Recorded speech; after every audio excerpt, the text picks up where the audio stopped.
तापमानाचा पारा 40शी पार गेल्यानं बदलापूर नगरपालिकेनं दुचाकी स्वारांना मोठा दिलासा दिलाय।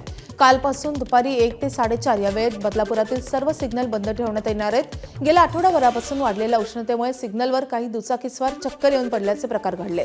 उष्माघाताचा धोका लक्षात घेऊन नगराध्यक्ष रुचिता घोरपडे यांनी हा निर्णय घेतला असून दुचाकीस्वारांनी पालिकेच्या निर्णयाचं स्वागत केलंय। सिग्नल यंत्रणा जास्त वेळचा टायमर असल्या कारणाने टू व्हीलरवरील नागरिकांना त्याचा खूप त्रास होतोय आणि बऱ्याचशा गोष्टी अशा घडल्या आहेत की तिथे चक्कर येऊन पडणं। दुपारी 1:30 ते 4:30 पर्यंत ही सिग्नल यंत्रणा बंद ठेवण्याचा निर्णय घेतलेला आहे, जेणेकरून दुपारच्या वेळेस कोणालाही सिग्नल च्या तिथे थांबावं लागणार नाही, नियम पाळावे लागणार नाही। एबीपी माझा, उघडा डोळे बघा नीट।